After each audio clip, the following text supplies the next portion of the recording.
ಎಲ್ಲ ವೀಕ್ಷಕ ಬಂಧುಗಳಿಗೆ ನಮಸ್ಕಾರ. ನಮ್ಮ ನಡವಳಿಕೆಗಳಿಂದ ನಮಗೆ ಒಂದು ದಾರಿದ್ರ್ಯತನ ಬರುತ್ತೆ ಅಂತಂದರೆ ನಿಮಗೆಲ್ಲ ಗೊತ್ತಿರುವಂಥ ವಿಚಾರಗಳೇ. ಆದರೂ ಕೂಡ ಆ ತಪ್ಪುಗಳ ಮೇಲೆ ತಪ್ಪುಗಳನ್ನು ಮಾಡಿ ಮಾಡಿ ಮಾಡಿ ನಾವು ದಾರಿದ್ರ್ಯವನ್ನು ಬರ ಮಾಡ್ಕೋತೀವಿ ಅಂತಂದರೆ ನಾವು ಏನು ಮಾಡೋಕ್ಕಾಗ್ತದೆ? ಏನು ಮಾಡೋಕ್ಕಾಗತ್ತೆ ಹೇಳಿ? ಇವತ್ತು ಭಾಳ ಜನ ಕರೆಗಳನ್ನು ಮಾಡಿ ಮೆಸೇಜ್ಗಳನ್ನ ಮಾಡಿ ನಮ್ಮ ಮನೇಲಿ ನಾವು ಎಷ್ಟೋ ಪರಿಹಾರಗಳನ್ನು ಎಷ್ಟೋ ಪೂಜೆಗಳನ್ನ ಮಾಡ್ತಿದ್ದೀವಿ. ಆದರೂ ಕೂಡ ಎಲ್ಲೋ ಒಂದು ಕಡೆ ನಮಗೆ ಈ ಅನಿಷ್ಟ ಲಕ್ಷ್ಮಿ ದರಿದ್ರ ಲಕ್ಷ್ಮಿ ನಮ್ಮನ್ನು ಕಾಡ್ತಿದ್ದಾಳೆ. ನಮ್ಮ ಮನೇಲಿ ಮೂದೇವಿ ಸೇರ್ಕೊಂಡಿದ್ದಾಳೆ, ನಮ್ಮ ಮಕ್ಕಳಲ್ಲಿ ಮೂದೇವಿ ಇದ್ದಾಳೆ, ನಮ್ಮ ಹೆಂಡತಿಯಲ್ಲಿ ಮೂದೇವಿ ಆಗಿದ್ದಾಳೆ, ನನ್ನ ಗಂಡ ಮೂದೇವಿ ಆಗಿದ್ದಾನೆ. ನಮಗೊಂಥರ ದಿಕ್ಕೇ ತೋಚ್ದಂಗಾಗಿದೆ. ಎಲ್ಲಿ ನೋಡಿದ್ರು ಯಾವುದಕ್ಕೆ ನೋಡಿದ್ರು ಏನೋ ಒಂದು ಹತಾಶೆ ನಿರಾಶೆ ಏನೋ ಒಂದು ಕೊರತೆ ನಮ್ಮಲ್ಲಿ ಭಾಳಷ್ಟು ಕಾಡ್ತಾ ಇದೆ ಅಂತೇಳಿ ಇವತ್ತು ಭಾಳ ಜನ ಮೆಸೇಜ್ಗಳನ್ನ ಮಾಡಿದ್ದೀರಿ. ಪ್ರತಿಯೊಂದು ಬದುಕಿನಲ್ಲಿ ಕಷ್ಟ ಸುಖ ದುಃಖಗಳು ಇದ್ದದ್ದೇ. ಯಾರೂ ಸುಖವಾಗಿರೋ ಸಾಧ್ಯ ಇಲ್ಲ. ಎಂಥ ಕೋಟ್ಯಾಧೀಶ ಆಗಿದ್ರು ಕೂಡ ಅವನಿಗೆ ಒಂದಲ್ಲ ಒಂದು ಅವನಿಗೆ ಸಂಬಂಧಪಟ್ಟಂಥ ಲೆಕ್ಕಾಚಾರದಲ್ಲಿ ಒಂದು ಸಮಸ್ಯೆನ ಅವನು ಫೇಸ್ ಮಾಡೇ ಮಾಡ್ತಾನೆ. ಇದು ಸೃಷ್ಟಿ ನಿಯಮ. ಸೃಷ್ಟಿ ನಿಯಮವನ್ನು ಮೀರಿ ಯಾರೂ ಜಗತ್ತಲ್ಲಿ ನಾನು ಸುಖವಾಗಿದ್ದೀನಿ ನಾನು ಆನಂದವಾಗಿದ್ದೀನಿ ಅಂತ ಹೇಳೋಕ್ಕಾಗಲ್ಲ. ಎಲ್ಲರೂ ಅನುಭವಿಸಲೇಬೇಕು ಆ ಕಾಲ ದೇಶ ಆ ಕಾಲ ಸಮಯ ಬಂದಾಗ. ಆದರೆ ಕೆಲವರಿಗೆ ಅದು ಜಾಸ್ತಿ ಆಗಿರ್ಬೋದು, ಇಲ್ಲ ನಾನು ಹೇಳಲ್ಲ. ಕೆಲವರಿಗೆ ತುಂಬ ಅತಿಯಾಗಿರ್ಬೋದು. ಅಯ್ಯೋ ಬದುಕೋದೇ ಬೇಡ ಜೀವನ ಅನ್ಬೋದು. ಪೈಸಕ್ಕೂ ಅಲಿತಾ ಇರ್ಬೋದು, ತುತ್ತು ಅನ್ನಕ್ಕೂ ಅಲಿತಾ ಇರ್ಬೋದು, ಅಥವಾ ಒಂದು ನೆಮ್ಮದಿ ಸುಖಕ್ಕೋಸ್ಕರ ಅಲೆದಾಡ್ತಿರ್ಬೋದು. ಎಲ್ಲಿ ನನ್ನ ಜೀವನ ಪರಿಸಮಾಪ್ತಿ ಆಗೋಗ್ತದೋ, ನಾನು ಏನೂ ಮಾಡ್ಕೊಳ್ಳಿಲ್ವೋ ಅಥವಾ ನಾನು ಏನೂ ಮಾಡಲಿಲ್ವೋ, ನಾನು ಹೇಗೆ ಸಾಯೋದು ಅಂತಕ್ಕಂಥ ಲೆಕ್ಕಾಚಾರದಲ್ಲಿ ಇವತ್ತು ತುಂಬ ಜನ ಆಲೋಚನೆ ಮಾಡ್ಬೋದು. ಆದರೆ ಅದು ಬಂದಾಗ ತಡೆಯೋದಕ್ಕಂತೂ ಸಾಧ್ಯವೇ ಇಲ್ಲ. ಆದರೆ ಅದೇ ಕೊರದಲ್ಲಿ ಹೋಗುವಂಥವ್ರು ಏನಾಗ್ತದೆ? ಇಡೀ ಜೀವನ ಅವರು ದೇಹ ಇದ್ದಾಗಲೂ ಅಷ್ಟೇ ದೇಹ ಬಿಟ್ಟ ಮೇಲೂ ಅಷ್ಟೇ ಕೊರಗ್ತಾ ಇದ್ದಾರೆ ಅಂತಂದರೆ ಇವತ್ತು ಕೂಡ ನಡೀತಾ ಇದೆ ಇದು. ಅಲ್ಲಿಗೆ ಭಾಳ ಜನ ಹೇಳ್ತು, ನನ್ನ ಕನ್ಸಲ್ಲಿ ನಮ್ಮ ಅಪ್ಪ ಬಂದು ತುಂಬ ಅಳ್ತಾ ಇದ್ರು, ನಾನೇನೂ ಮಾಡಲಿಲ್ಲ ಅಂತಿದ್ರು. ನಮ್ಮಮ್ಮ ಕನ್ಸಲ್ಲಿ ಬರ್ತಿದ್ರು, ಹಿಂಗೆ ಏನೋ ಮಾಡಿಬಿಟ್ಟೆ ಕಣೋ, ಏನೋ ವ್ಯತ್ಯಾಸ ಆಗೋಯ್ತು, ಏನೋ ಗೊತ್ತಿಲ್ಲದೆ ಏನೋ ಮಾಡ್ಕೊಂಬಿಟ್ಟೆ. ಆದರೆ ಈ ಥರ ನಾನು ಏನೂ ಸರಿ ಮಾಡೋಕ್ಕಾಗಲಿಲ್ವಲ್ಲ, ನಿಮ್ಮ ಮಕ್ಕಳನ್ನ ಕೈ ಬಿಟ್ಬಿಟ್ನಲ್ಲ ಅಂತಕ್ಕಂಥ ಅಳ್ತಾ ಇದ್ರು ಅಂತೇಳಿ. ಈ ಥರ ಎಷ್ಟೋ ಕುಟುಂಬಗಳಲ್ಲಿ ಒಂದಲ್ಲ ಒಂದು ಲೆಕ್ಕಾಚಾರಗಳು ನಡೀತಾ ಇದೆ ಅಂತಂದರೆ ಅಲ್ಲಿ ಬದುಕಿದ್ದಾಗ ಎಂತ ಯಮಹಿಂಸೆಯನ್ನು ಪಟ್ಟಿರ್ಬೋದು, ಸತ್ತ ಮೇಲೂ ಕೂಡ ಅವ್ರು ಇನ್ನೆಂಥ ಚಿತ್ರಹಿಂಸೆ ಅನುಭವಿಸ್ತಾ ಇರೋದು ನೀವೇ ಲೆಕ್ಕ ಮಾಡ್ಕೊಳ್ಳಿ. ಅಲ್ಲಿಗೆ ಸತ್ತ ಮೇಲೂ ಕೂಡ ಅವ್ರು ಬಂದು ಕನಸಿಗೆ ಬಂದು ನಾನು ಆಗ ಮಾಡಲಿಲ್ಲ ಈಗ ಮಾಡ್ಕೊಂಡ್ಬಿಟ್ಟೆ ಈಗ ಮಾಡಿದೆ, ನಿಮಗೆಲ್ಲ ತುಂಬ ತೊಂದರೆ ಆಗೋಯ್ತು ಅಂತಕ್ಕಂಥದ್ದು ಅವ್ರು ಕೊರಗ್ತಾರೆ ಅಂತಂದರೆ ಆ ಆತ್ಮ ಎಷ್ಟು ನಿಮಗೆ ಕೊರಗ್ಬೋದು ಲೆಕ್ಕ ಮಾಡ್ಕೊಳ್ಳಿ. ಆದರೆ ಇದಕ್ಕೆಲ್ಲ ಕಾರಣ ಏನು ಅಂತಂದರೆ ಇವತ್ತು ನಾವು ತಿಳಿಸ್ಕೊಡ್ತಕ್ಕಂತಹದ್ದೇ ಭಾಳ ಪ್ರಮುಖವಾದಂತಹ ಕಾರಣಗಳು. ಆ ಕಾರಣಗಳನ್ನು ನಾವೇ ಸ್ವಯಂಕೃತವಾಗಿ ಮಾಡಿಕೊಂಡು ನಮ್ಮ ಒಂದು ಮನಸ್ಸಿನಲ್ಲಿ ದಾರಿದ್ರ್ಯವನ್ನು ತುಂಬಿಕೊಂಡಿದ್ದೀವಿ ಅಂತಂದರೆ ಎಷ್ಟೋ ಜನ ಗೊತ್ತಿಲ್ಲ. ನಮ್ಮನೇಲಿ ನೀವು ಹೇಳ್ದಂಗೆ ದಾರಿದ್ರ್ಯ ತಾಂಡವಾಡ್ತಾ ಇದೆ, ಆದರೆ ಅದನ್ನು ಹೆಂಗೆ ಓಡಿಸ್ಬೇಕು ಅಂತ ಗೊತ್ತಿಲ್ಲ ಅಂತ ಭಾಳ ಜನ ಕೇಳ್ತಿದ್ದಾರೆ. ಆದರೆ ದಾರಿದ್ರ್ಯವನ್ನು ಓಡಿಸೋದು ಲೆಕ್ಕಾಚಾರ ಅಲ್ಲ, ಬರದೇ ಇರೋದಾಗೆ ಮಾಡ್ಕೋಬೇಕು ನೋಡಿ, ಇದು ಬುದ್ಧಿವಂತ ಲಕ್ಷಣ.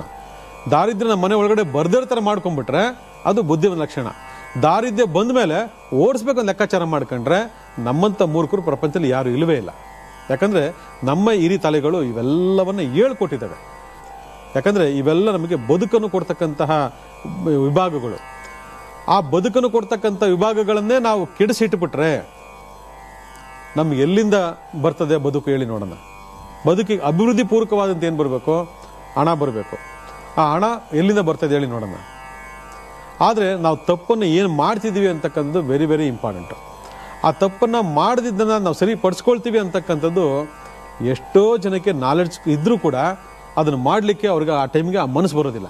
ಯಾಕಂದರೆ ವಿಧಿ ಕರ್ಮ, ನೀನು ಹೀಗೆ ಹೋಗು ಹೀಗೆ ಮಾಡು ಅಂತ ಹೇಳ್ತಿರ್ತದೆ ಬರ್ತೋ, ಮನಸ್ಸು ಇರ್ತದೆ ಇಲ್ಲ ನಾನು ಮಾಡ್ತಿರೋ ತಪ್ಪು ನಾನು ಸರಿಪಡಿಸ್ಕೋಬೇಕು, ನಾನು ಹೇಗಾರು ಇಂದ ಹೊರಗಡೆ ಬರಬೇಕು ಅಂತ ಅನ್ಕೊಳ್ತಾ ಇರ್ತೀವಿ. ಆದರೆ ಏನು ಮಾಡೋದು ಬರೋಕ್ಕಾಗಲ್ಲ. ಯಾಕಂದರೆ ಮೂದೇವಿ ಬಂದು ಕೂತಿರ್ತಾಳೆ, ದರಿದ್ರ ದೇವತೆ ಬಂದು ಕೂತ್ಕೊಂಡ್ಬಿಟ್ಟಿರ್ತಾಳೆ. ಒಂದ್ಸರಿ ಇವರು ನಿಮ್ಮ ಮನೆಯೊಳಗೆ ಎಂಟ್ರಿ ಆಯಿತು ಅಂತಂದರೆ ನೀವು ಏನೇ ಮಾಡಿದ್ರು ಮುಂದೆ ಹೋಗೋಕ್ಕಾಗಲ್ಲ. ಈ ಲೆಕ್ಕಾಚಾರಗಳನ್ನು ಪ್ರತಿಯೊಬ್ಬರು ಕೂಡ ಅರ್ಥ ಮಾಡ್ಕೋಬೇಕು. ಯಾವುದದು ಲೆಕ್ಕಾಚಾರಗಳು? ನಮ್ಮ ನಡವಳಿಕೆಗಳಿಂದ ನಾವು ದಾರಿದ್ರ್ಯವನ್ನು ಆಹ್ವಾನ ಮಾಡ್ಕೋತಾ ಇದ್ದೀವಿ ಮನೆಗೆ ಅಂತಂದರೆ ಅದು ಯಾವುದು ಅಂತಂದರೆ ಮೊದಲನೇದು ಬಹಳ ಮುಖ್ಯವಾಗಿರ್ತಕ್ಕಂಥದ್ದು ಮನೆಯ ಮುಖ್ಯ ಬಾಗಿಲು. ಒಂದು ಮನೆಯ ಮುಖ್ಯ ಬಾಗಿಲು ಅಂತಕ್ಕಂಥದ್ದು ಸಿಂಹದ್ವಾರ ಅಂತ ನಾವು ಕರಿತೀವಿ. ಯಾವ ದ್ವಾರ? ಸಿಂಹದ್ವಾರ. ಸಿಂಹದ್ವಾರ ಹಿಂದೆಲ್ಲ ಬಹಳ ಅದ್ಭುತ ಕ್ರಿಯೇಟ್ ಮಾಡ್ತಿದ್ರು. ಇವತ್ತು ಸಿಂಹದ್ವಾರನೂ ಇಲ್ಲ, ನರಿ ದ್ವಾರನೂ ಇಲ್ಲ, ಎಲ್ಲ ಒಂದೇ ಆಗ್ಬಿಟ್ಟಿದೆ ಇವತ್ತಿನ ದ್ವಾರಗಳೆಲ್ಲ. ಆದರೆ ಇಲ್ಲೇನಾಗಿದೆ ಅಂತಂದರೆ ನಾವು ಯಾವುದೇ ಆಗಿದ್ರೂ ಕೂಡ ಅದನ್ನು ಸಿಂಹದ್ವಾರ ಅಂತ ನಾವು ಕನ್ಸಿಡರ್ ಮಾಡ್ತೀವಿ. ಯಾಕಂದರೆ ಎಲ್ಲ ರೀತಿಯಾಗಿರ್ತಕ್ಕಂಥ ಪ್ರೇರಕ ಶಕ್ತಿಗಳು, ದುಷ್ಟಶಕ್ತಿಗಳು, ಒಳ್ಳೆಯ ಶಕ್ತಿಗಳು ಎಲ್ಲ ಮನೆ ಬಾಗಿಲು ಮುಖಾಂತರನೇ ನಿಮ್ಮ ಒಳಗಡೆ ಪ್ರವೇಶ ಮಾಡ್ತಕ್ಕಂಥದ್ದು. ಅಲ್ಲಿಗೆ ಕೆಟ್ಟದ್ದು ಬಿಟ್ಟಾಕಿ, ಕೆಟ್ಟದ್ದು ಬರಬಾರ್ದು ಅನ್ನೋದು ಎಲ್ರಿಗೂ ಇರ್ತಕ್ಕಂಥ ಲೆಕ್ಕಾಚಾರವೇ. ಆದರೆ ಕೆಟ್ಟದ್ದು ಬಂದು ಸೇರ್ಕೊಂಡಿದೆ ಆಲ್ರೆಡಿ ಅಂತಂದರೆ ಅದನ್ನು ತೆಗೆದು ಹಾಕೊಳ್ದಿರ್ತಕ್ಕಂಥ ಮನಸ್ಥಿತಿ ನಿಮ್ದು ಇನ್ನೂ ಇತ್ತು ಅಂದರೆ ಆ ಕೆಟ್ಟ ಶಕ್ತಿಗೆ ನೀವು ಇನ್ನೂ ಕೂಡ ತಲೆ ಬಾಗಬೇಕು, ಇನ್ನೂ ಕೂಡ ಅನುಭವಿಸ್ಬೇಕು ಅಂತಕ್ಕಂಥದ್ದು. ಆಗಿದ್ದಾಗ ನಾವು ನಮ್ಮ ಮನೆಯ ಮುಖ್ಯ ಬಾಗಿಲು ತಗೊಂಡಾಗ ಆ ಬಾಗಿಲಿನ ಮುಖಾಂತರವೇ ಒಳ್ಳೆ ಶಕ್ತಿಗಳು ಒಳ ಪ್ರವೇಶ ಮಾಡ್ತಕ್ಕಂಥದ್ದು, ಕೆಟ್ಟ ಶಕ್ತಿಗಳು ಒಳ ಪ್ರವೇಶ ಮಾಡ್ತಕ್ಕಂಥದ್ದು. ಆದರೆ ನಿಮ್ಗೊಂದು ಗೊತ್ತಿರಲಿ, ಟೈಮಿಸ್ ಹೇಳ್ತೀನಿ ನಿಮಗೆ, ಕೆಟ್ಟ ಶಕ್ತಿಗಳು ಯಾವ ಒಳಗಡೆ ಬರ್ತವೆ, ಒಳ್ಳೆ ಶಕ್ತಿಗಳು ಯಾವ ಒಳಗಡೆ ಬರ್ತವೆ ಅಂತೇಳಿ. ಬೆಳಗಿನ ಜಾವ ಬರ್ತಕ್ಕಂಥದ್ದು ಮನೆ ಒಳಗಡೆ ಒಳ್ಳೆ ಶಕ್ತಿಗಳು, ಅದಕ್ಕೆ ಬಾಗಿಲು ತೆರೆದಿಡಿ ಬೆಳಗ್ಗೆ ಹೊತ್ತು ಅಂತ ಹೇಳ್ತೀವಿ. ನಾವು ತೆಗಿಯೋದೇ 11 ಗಂಟೆ ಬಾಗಿಲು, ಮಲ್ಕೋಬೇಕಪ್ಪ ನಾವು. ರಾತ್ರಿಯೆಲ್ಲ ನೈಟ್ ಡ್ಯೂಟಿ ಮಾಡಿ ಬಂದಿದ್ದೀವಿ, ಅಥವಾ ರಾತ್ರಿಯೆಲ್ಲ TV ನೋಡಿದ್ದೀವಿ, ರಾತ್ರಿಯೆಲ್ಲ ಗೇಮ್ ಆಡಿದ್ದೀವಿ, ರಾತ್ರಿಯೆಲ್ಲ ಚಾಟಿಂಗ್ ಮಾಡಿದ್ದೀವಿ, ನಮ್ಮ ನಿದ್ದೆನೇ ಬರೋಲ್ಲ, ನಾವು ಮಲ್ಕೊಳ್ಳೋದೇ 1 ಗಂಟೆಗೆ ಅಂದರೆ ಬಾಗಿಲು ತೆಗೆದು 10 ಗಂಟೆಗೆ. ಬೆಳಗಿನ ಜಾವ ಆ ಒಳ್ಳೆ ಶಕ್ತಿಗಳು ನಿಮ್ಮ ಮನೊಳಗಡೆ ಪ್ರವೇಶ ಮಾಡ್ತಾ ಇದೆ ಸೂರ್ಯನ ಕಿರಣಗಳ ಜೊತೆಗೆ ಅಂತಂದರೆ ಆ ಬಾಗಿಲು ತೆಗೆದು ಆಹ್ವಾನ ಮಾಡ್ಕೊಳ್ತಕ್ಕಂಥ ಇಲ್ಲ. ಅಲ್ಲಿ ಅವಾಗೇನು ಬರ್ತದೆ, ದಟ್ಟ ದಾರಿದ್ರ್ಯ ಬರ್ತದೆ. ಯಾಕಂದರೆ ಸಂಜೆ ಬಾಗಿಲು ತೆಗೆದಿಟ್ಟಿರ್ತೀವಿ, ಸಂಜೆ ನಾವು ಬಾಗಿಲು ತೆಗೆದಿಟ್ಟಿರ್ತೀವಿ, ಅವಾಗೇನಾಗುತ್ತೆ, ದಟ್ಟ ದಾರಿದ್ರ್ಯನ ಒಳಗಡೆ ಪ್ರವೇಶ ಮಾಡ್ತದೆ. ಇದರಿಂದ ದರಿದ್ರ ಬರ್ತದೆ, ನೆನ್ಪಿಟ್ಕೊಳ್ಳಿ. ಅದಕ್ಕೆ ಅವತ್ತಿನ ಕಾಲದಲ್ಲೇ ಬೆಳಗ್ಗೆ ಸೂರ್ಯೋದಯಕ್ಕೆ ಮುಂಚೆ ಎದ್ದು ಹೆಣ್ಮಕ್ಳು ನೆಲ ಒರೆಸಿ ಗುಡಿಸಿ ತಾರಿಸಿ ರಂಗೋಲಿ ಹಾಕಿ ಏನು ಧೂಪ ದೀಪ ಎಲ್ಲ ಕಾಣಿಸಿ ಬಾಗಿಲು ಮುಂದೆ ದೀಪ ಇಡ್ತಾ ಇದ್ರು. ಯಾಕಂದ್ರೆ ಮಹಾಲಕ್ಷ್ಮಿನ ಆಹ್ವಾನ ಮಾಡ್ಕೊಳ್ಳಿ ಬೆಳಗಿನ ಜಾವ ಅಂತೇಳಿ. ಇವತ್ತೇನು ಮಾಡ್ತಿದ್ದೀರಾ, ಎದ್ದೇಳದೆ 11 ಗಂಟೆಗೆ. ಅದು ಹೆಣ್ಣಾದ್ರೂ ಸರಿ ಗಂಡಾದ್ರೂ ಸರಿ, ಸಂಸ್ಕಾರ ಅನ್ನೋದೇ ಇಲ್ಲ ಇವತ್ತು. ಮನೆಯ ಮುಖ್ಯ ಬಾಗಿಲು ಅಂದರೆ ಏನು, ಸಿಂಹದ್ವಾರ. ಸಿಂಹದ್ವಾರ ಅಂದ್ರೇನು, ದೇವರುಗಳು ದೇವತೆಗಳು ಒಳ ಪ್ರವೇಶವಂತ ಸ್ಥಾನ. ಅಲ್ಲಿಗೆ ನೀವು ಊರೆಲ್ಲ ಸುತ್ತಾಡ್ಕೊಂಬಂದು ಊರು ಗಲೀಜೆಲ್ಲ ತುಳ್ಕೊಂಬಂದಿರ್ತಕ್ಕಂತಹ ಆ ಸ್ಲಿಪ್ಪರು, ಚಪ್ಪಲಿ, ಶೂ ತಗೊಂಡೋಗಿ ಮನೆ ಬಾಗಿಲು ಮುಂದೆ ಬಿಟ್ಬಿಟ್ಟು ಒಳಗಡೆ ಹೋಗ್ಬಿಟ್ರೆ ಯಾಕೆ ಸಾಧ್ಯ, ಯಾಕೆ ಬರ್ತದೆ? ಆ ಗಬ್ಬು ನಾತ 5 ತಿಂಗಳೇ ಬರೋ ದೇವ್ರಿಗೆಲ್ಲ ಓಡೋಗ್ಬಿಡ್ತಾರೆ ವಾಪಸ್ಸು. ಅವಾಗೇನು ಬರ್ತದೆ, ನೆಕ್ಸ್ಟ್ ಕಟ್ ಮಾಡಿದ್ರೆ ದರಿದ್ರ ಲಕ್ಷ್ಮಿ ಒಳಗಡೆ ಎಂಟ್ರಿ ಆಗ್ತಾಳೆ. ಮನೆ ಪೊರಕೆಯನ್ನು ಎಲ್ಲಿಡಬೇಕು ಅಂತಕ್ಕಂಥದ್ದು ನಮ್ಮ ಹಿರಿ ತಲೆಮಾರುಗಳು ಭಾಳ ಜನ ಹೇಳ್ಕೊಂಡೇ ಬರ್ತಿದ್ದಾರೆ. ಆದರೆ ನಮ್ಮಲ್ಲಿ ಇವತ್ತಿನ ಜನ್ರೇಷನ್ಗೆ ಅದ್ರ ಬಗ್ಗೆ ಒಂಚೂರು ಒಂದು ಇದಿಲ್ಲ, ಏನೋ ಅದು ಎಲ್ಲಿಡಬೇಕು, ಹೇಗಿಡಬೇಕು, ಏನು ಮಾಡಬೇಕು ಅಂತಕ್ಕಂಥ ಒಂದು ಮನಸ್ಥಿತಿ ಇಲ್ಲ. ಅದನ್ನು ತಗೊಂಡೋಗಿ ಎಲ್ಲಂದಲ್ಲಿ ಇಡ್ತಾರೆ. ಆದರೆ ಪೊರಕೆನ ಒಂದು ಸ್ವಲ್ಪ ವ್ಯತ್ಯಾಸ ಮಾಡಿದ್ರೆ ನಿಮ್ಮ ಮನೆಗೆ ದರಿದ್ರ ಲಕ್ಷ್ಮಿ ಬರುತ್ತೆ ಅಂತ ಗೊತ್ತಿದೆಯಾ?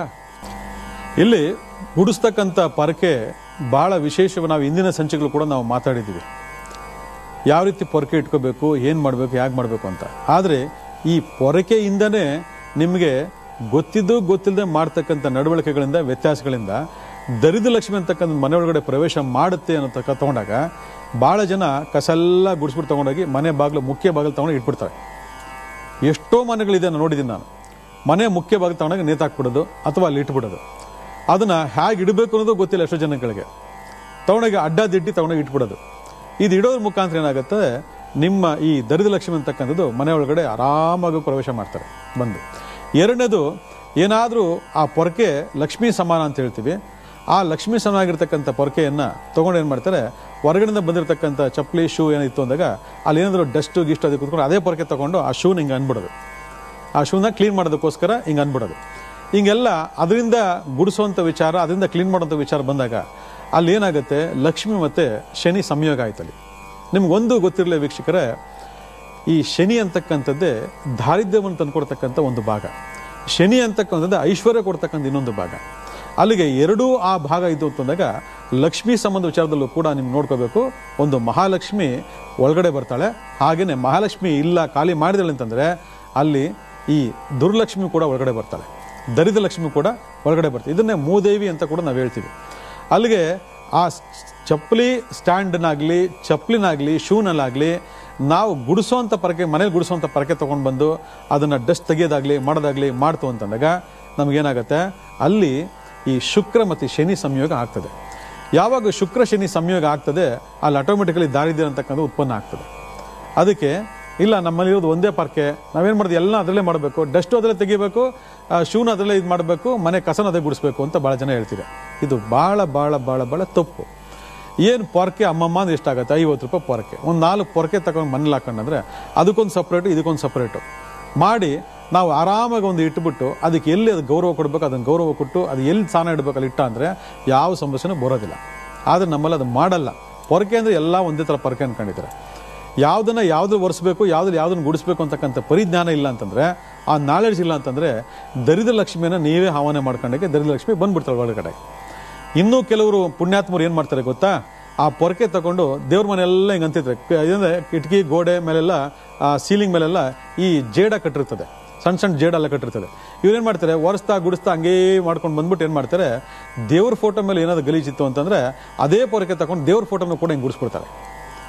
ನೋಡಿ, ಇವೆಲ್ಲ ಅರ್ಥ ಮಾಡ್ಕೊಳ್ಳಿ. ಯಾಕಂದರೆ ನಮಗೆ ಗೊತ್ತಿಲ್ಲದೆ ಮಾಡ್ತಕ್ಕಂಥ ಅಪಚಾರಗಳಿಂದ ನಾವು ಎಂತಹ ಒಂದು ಕಷ್ಟಗಳನ್ನ ಅನುಭವಿಸ್ತೀವಿ ಅಂತಂದರೆ, ಆ ಕಸ ಗುಡಿಸೋ ಪರಕೆ ತೊಗೊಂಡೋಗ್ಬಿಟ್ಟು ದೇವ್ರ ಫೋಟೋ ಅಳ್ಳಾಡ್ಸೋದು, ದೇವ್ರ ಮಂಟಪನ ಅಳ್ಳಾಡ್ಸೋದು, ದೇವ್ರ ಫೋಟೋ ಗುಡಿಸೋದು, ಏನು ಆ ದೇವ್ರ ಮನೆ ಗುಡಿಸೋದು, ಇವೆಲ್ಲ ಮಾಡಿದ್ರೆ ಏನಾಗ್ತಿದೆ ಹೇಳಿ ನೋಡೋಣ. ಅಲ್ಲಿಗೆ ಆ ದೇವರಿಗೆ ಪೂಜೆ ಮಾಡೋದು, ದೇವರಿಗೆ ಪೊರಕೆ ತಗೊಂಡು ಸೇವೆ ಮಾಡ್ದಂಗಲ್ವಾ. ದೇವರಿಗೆ ಪೊರಕೆ ಸೇವೆ ಮಾಡಿದ್ರೆ ನಿಮ್ಗೆ ಇನ್ನು ಯಾವ ಸೇವೆ ಮಾಡಬೇಕು ದೇವ್ರಿಗೆ ಲೆಕ್ಕ ಮಾಡ್ಕೊಳ್ಳಿ ನೀವೇನು. ಇವತ್ತು ಎಷ್ಟೋ ಜನ ಮನೆಗಳು ಇದನ್ನು ಮಾಡ್ತಿದ್ದೀರಾ, ನಾನೇ ಕಣ್ಣಾರೆ ನೋಡಿದ್ದೀನಿ, ನಾನೇ ಬೈದು ಬಂದಿದ್ದೀನಿ. ಇವೆಲ್ಲ ನಮಗೆ ಗೊತ್ತಿಲ್ಲದೇನೆ ಆ ದಾರಿದ್ರ್ಯವನ್ನು ನಾವು ಸಂಪಾದನೆ ಮಾಡ್ಕೊಳ್ತಕ್ಕಂಥ ಲೆಕ್ಕಾಚಾರ ತಗೊಂಡಾಗ ನಾವು ಅನ್ಕೊಂತೀವಿ, ಅಯ್ಯೋ ಆ ಕಷ್ಟ ಬಂದ್ಬಿಡ್ತು, ಅಯ್ಯೋ ಈ ಕಷ್ಟ ಬಂದ್ಬಿಡ್ತು, ಅಂದರೆ ದುಡ್ಡೇ ಉಳಿಯಲ್ಲ. ನಮ್ಮ ಅಣ್ಣ ಕಷ್ಟಪಡ್ತಾನೆ, ನಮ್ಮ ಗಂಡ ಸಂಪಾದನೆ ಮಾಡ್ತಾನೆ, ಆ ದುಡ್ಡು ನಿಲ್ಲೋದೇ ಇಲ್ಲ ಅಂತೀರಾ. ದುಡ್ಡು ನಿಲ್ಲಲ್ಲ ಅಂದ್ರೂ ಒಂದು, ನಿಮ್ಮ ಮನೇಲಿ ಮಹಾಲಕ್ಷ್ಮಿ ಇಲ್ಲ ಅಂದ್ರೂ ಒಂದು. ಆದರೆ ನೀವು ಮಾಡಿರೋ ಸೇವೆ ಅಂತದ್ದು ಮಹಾಲಕ್ಷ್ಮಿಗೆ ಪೊರಕೆ ತಗೊಂಡು ಅಳ್ಳಾಡ್ಸ್ಬಿಡೋದು. ಇಲ್ಲ, ಕ್ಲೀನ್ ಮಾಡಿದೆ ನಾನು, ನಿಮ್ಮ ಮನಸ್ಸಲ್ಲಿ ಕ್ಲೀನ್ ಮಾಡದೇ ಇರಬೇಕು. ಕ್ಲೀನ್ ಮಾಡೋದಕ್ಕೆ ಒಂದು ಒಳ್ಳೆ ಶುದ್ಧವಾದ ಬಟ್ಟೆ ಇಲ್ವಾ, ಗೋಡೆ ಕಸ ಗುಡಿಸ್ಬಿಟ್ಟು ನೆಲ ಕಸ ಗುಡಿಸ್ಬಿಟ್ಟು ಅದನ್ನು ತಗೊಂಡು ಹಿಂಗೆ ಅನ್ಬಿಡೋದು, ಹೋಗ್ಲಿ ಇದೆಲ್ಲ ಗಲೀಜು ಹೋಗ್ಲಿ ಅಂತ. ನೋಡಿ, ಅರ್ಥ ಮಾಡ್ಕೊಳ್ಳಿ ಇವೆಲ್ಲ. ಇದು ಯಾವುದೇ ಕಾರಣಕ್ಕೂ ನೀವು ಮಾಡಬಾರ್ದು. ದರಿದ್ರ ಲಕ್ಷ್ಮಿನ ನೀವು ಆನೆ ಮಾಡ್ಕೊಂಬಂದಂಗೆ ಒಂದು. ನೆಕ್ಸ್ಟ್ ಇನ್ನೊಂದು ಏನಪ್ಪ ಅಂತಂದರೆ, ಸ್ನಾನ ಮಾಡಬೇಕು ಅಂತಂದಾಗ ಆ ಬಟ್ಟೆಗಳನ್ನೆಲ್ಲ ಹಾಕಬೇಕು. ಒಂದು ಬಕೆಟಲ್ಲೋ ಬಾತ್ರೂಮಲ್ಲೋ ತೊಗೊಂಡೋಗಿ ಹಾಕಬೇಕು. ನೀವೇನು ಮಾಡ್ತೀರಾ, ಆ ಬಟ್ಟೆ ಬಿಸ್ತಾ ತಗೊಂಡೋಗಿ ಹಿಂಗೆ ಎಸೆಯೋದು, ಸೋಫಾ ಮೇಲೆ ಕುರ್ಚಿ ಮೇಲೆ ಹಿಂಗೆ ಎಸೆಯೋದು, ಹಾಸಿಗೆ ಮೇಲೆ ಹಿಂಗೆ ಎಸೆಯೋದು, ಹೋಗ್ಬಿಟ್ಟು ಸ್ನಾನ ಮಾಡ್ಕೊಂಬರೋದು. ಅದು ಟವಲ್ ಪರ್ಸ್ಕೊಂಡಿದ್ದು ಆಳು ಮುಳು ತೊಗೊಂಡೋಗಿ ಅಲ್ಲೇ ಒಂದು ಕಡೆ ಹಾಕೋದು. ಇದು ಮನೆ ಸದಸ್ಯರೆಲ್ಲ ಇದೇ ಬುದ್ಧಿ ಕಲ್ತಿರ್ತಾರೆ. ಯಾಕಂದರೆ ಅಪ್ಪ ಅಮ್ಮ ನೆಟ್ಟಿಗೆ ಬುದ್ಧಿ ಕಲ್ತಿದ್ರೆ ಮಕ್ಕಳು ಒಳ್ಳೆ ಬುದ್ಧಿ ಕಲ್ತಿರ್ತಾರೆ. ಅಪ್ಪ ಅಮ್ಮನೂ ಕಲ್ತಿರಲ್ಲ, ಅವ್ರದ್ದು ಅದೇ ಕಲ್ತ, ಏನಂದ್ರೆ ಅರ್ಜೆಂಟು, ಏನೋ ಒಂದು ಟೆನ್ಷನ್ನು, ಏನೋ ಒಂದು ಇದು ಅಂತ ಮಾಡೋದು. ನಾವೇನು ಕಲಿತೀವೋ ಅದು ನಮ್ಮ ಮಕ್ಕಳು ಕಲಿತಾರೆ, ನಾವೇನು ಕಲಿಸ್ತೀವೋ ಅದು ನಮ್ಮ ಮಕ್ಕಳು ಕಲಿತಾರೆ. ಇದು ಜ್ಞಾಪಕ ಇಟ್ಕೊಳ್ಳಿ. ಯಾಕಂದರೆ ಸಂಸ್ಕಾರ ಅಂತಕ್ಕಂಥದ್ದು ದೊಡ್ಡವರಿಂದ ಪ್ರಾರಂಭ ಆಗಬೇಕು, ಚಿಕ್ಕವರಿಂದ ಪ್ರಾರಂಭ ಆಗಲ್ಲ. ಇವತ್ತು ಎಷ್ಟೋ ಮಕ್ಕಳುಗಳು ಚಿಕ್ಕವ್ರು ನಮ್ಗೆ ಹೇಳ್ಕೊಡ್ತಾರೆ, ನೀನು ಮಾಡ್ತಾರೆ ತಪ್ಪು ಡ್ಯಾಡಿ, ನೀನು ಮಾಡ್ತಾರೆ ತಪ್ಪು ಮಮ್ಮಿ ಅಂತ ಹೇಳ್ಕೊಡ್ತಾರೆ. ಆದರೆ ನಾವೇ ತಪ್ಪು ಮಾಡ್ತಿದ್ರೆ ಆ ಮಕ್ಳು ಏನು ಮಾಡ್ತಿರಲ್ಲ, ಅವು ಅದೇ ಕಲ್ತ್ಕೊಂತವೆ. ಅವು ಅಲ್ಲೇ ತಿಂತವೆ, ಅಲ್ಲೇ ಉಗಿತವೆ, ಅಲ್ಲೇ ಇದು ಮಾಡ್ತವೆ, ಅಲ್ಲೇ ಬಿಸಾಕ್ತವೆ, ಅಲ್ಲೇ ಹೋಗ್ತವೆ. ಒಂದು ನೇರ ಒಪ್ಪತ್ತಿರೋದಿಲ್ಲ. ಆ ಸ್ವಚ್ಛತೆ ಶುಭ್ರತೆ ಇಲ್ಲ ಅಂತಂದಾಗ ಮಹಾಲಕ್ಷ್ಮಿ ನಿಮ್ಮ ಮನೇಲಿ ಹೇಗೆ ಉಳಿತಾಳೆ ಹೇಳಿ. ದರಿದ್ರ ಲಕ್ಷ್ಮಿ ಬಂದ್ಲಾ, ಕರೆದು ಇಟ್ಕೊಳ್ಳಿ. ಮತ್ತು ಅದಾ ಸಮಸ್ಯೆ, ಇದು ಸಮಸ್ಯೆ, ಅದು ಓದಲ್ಲ, ಇದು ಓದಲ್ಲ, ಮಕ್ಕಳು ಓದಲ್ಲ, ಹೇಳೋ ಮಾತು ಕೇಳಲ್ಲ ಅಂತಂದರೆ ಇನ್ನು ಎಲ್ಲಿಂದ ಕೇಳ್ತಿರಲಿ. ದರಿದ್ರ ಲಕ್ಷ್ಮಿ ಮನೇಲಿ ಇದ್ದರೆ ಮಕ್ಕಳು ಓದ್ತಾರ?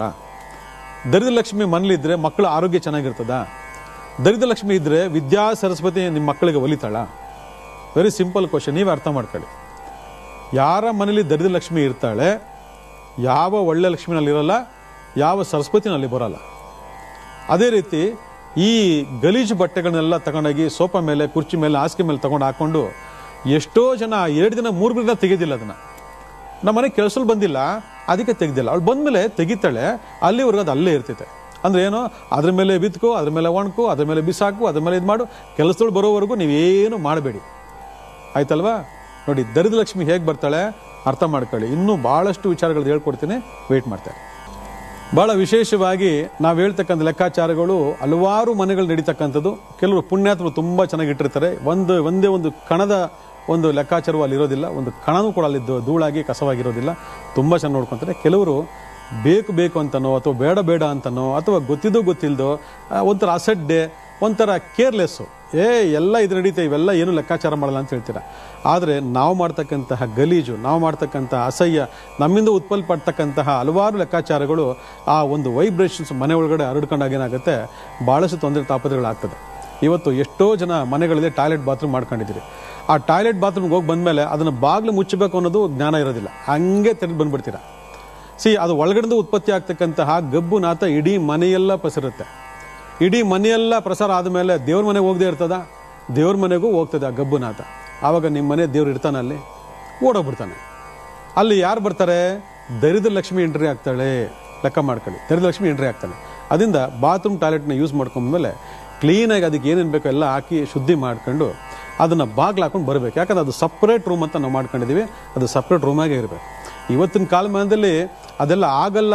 ನಮಗೆ ಹಾಲು ಅದೇ, ಕಿಚನು ಅದೇ, ಬೆಡ್ರೂಮ್ ಅದೇ ಅಂತಂದರೆ ಏನು ಮಾಡೋಕ್ಕಾಗಲ್ಲ. ಸ್ವಚ್ಛತೆ ಇಟ್ಕೊಳ್ಳೋದಕ್ಕೆ ಏನೂ ತಪ್ಪಿಲ್ಲ. ಸ್ವಚ್ಛತೆ ನಮ್ಮ ಮನಸ್ಸಲ್ಲಿದೆ, ಅದನ್ನು ನಾವು ಕಾರ್ಯಗತ ಮಾಡಿದ್ರೆ ಅದು ಸ್ವಚ್ಛತೆ ಆಗೇ ಆಗ್ತದೆ.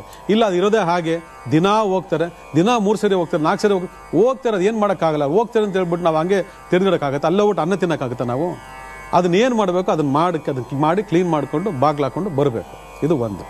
ಸಂಜೆ ಹೊತ್ತು ಬಟ್ಟೆ ಒಗಿಬೇಡಿ ಅಂತೇಳಿ ಹಿಂದಿನ ತಲೆಮಾರುಗಳು ತುಂಬ ಜನ ಹೇಳ್ತಾರೆ. ಆದರೆ ಇಲ್ಲ, ನಾನು ಕೆಲಸದಿಂದ ಈಗ ಬಂದೆ, ನನಗೆ ರಜಾ ಇಲ್ಲ ಅಂತ ಹೇಳ್ಬಿಟ್ಟು ಅಂದ್ಬಿಟ್ಟೆ ಬಟ್ಟೆ ಒಗೆದಾಕ್ಬಿಟ್ಟು ತೊಗೊಂಡೋಗಿ ಅಲ್ಲಿ ಇದು ಮಾಡಿಬಿಡ್ತೀರ. ಮಹಾಲಕ್ಷ್ಮಿ ಬರುವಂಥ ಸಂಜೆ ಗೋಧುಳಿ ಲಗ್ನದಲ್ಲಿ ನೀವು ಶುದ್ಧವಾಗಿದ್ದು ದೇವರಿಗೆ ತುಪ್ಪ ದೀಪನೋ ಅಥವಾ ಇನ್ಯಾವುದೋ ದೀಪ ಹಚ್ಚಿಬಿಟ್ಟು ನೀವು ಹೊರಗಡೆ ಬಾಗಿಲು ಕೂಡ 2 ದೀಪ ಇಟ್ಟು ಮಹಾಲಕ್ಷ್ಮಿಯನ್ನು ಆಹ್ವಾನ ಮಾಡ್ಕೋಬೇಕು. ಬಾರಮ್ಮ ನನ್ನ ತಾಯಿ ನನ್ನ ಮನೆಗೆ, ನಾನು ಇನ್ನು ಬರ ಮಾಡ್ಕೊಳ್ತಾ ಇದ್ದೀನಿ ಅಂತೇಳಿ.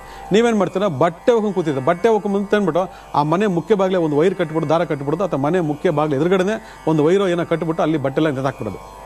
ಅದು ಯಾವುದೋ ಗಬ್ಬು ಬಟ್ಟೆಗಳು, ಅವೆಲ್ಲ ನಾನು ಮಾಧ್ಯಮ ಹೇಳೋಕ್ಕಾಗಲ್ಲ. ಎಲ್ಲ ಗಬ್ಬು ಬಟ್ಟೆ ತೊಗೊಂಡೋಗ್ಬಿಟ್ಟು ಮನೆ ಮುಖ್ಯ ಬಾಗಿಲು ಇಟ್ಬಿಟ್ರೆ ಅಮ್ಮ ಬರ್ತಿರೋಳು ಏನು ಮಾಡ್ತಾಳೆ, ಅಯ್ಯೋ ಇಂಥ ಶುಭ್ರವಾದ ಮನೆ ನಾನು ನೋಡಲಿಲ್ಲ ಅಂದ್ಬಿಟ್ಟು ಹಾಗೆಯೇ ಓಡೋಗ್ಬಿಡ್ತಾಳೆ. ಅಲ್ಲೇನು ಮಾಡ್ತಾಳೆ, ಆ ಅಮ್ಮ ಓಡೋಗಿದ ತಕ್ಷಣ ಯಾರು ಮಹಾಲಕ್ಷ್ಮಿ ದರಿಲಕ್ಷ್ಮಿ ಒಳಗಡೆ ಬಂದು ಸೇರ್ಕೊಂಡ್ಬಿಡ್ತಾಳೆ. ಇವೆಲ್ಲ ಕಣ್ಣು ಕಾಣಿಸಲ್ಲ, ಆದರೆ ಅನುಭವಕ್ಕೆ ಬರ್ತದೆ.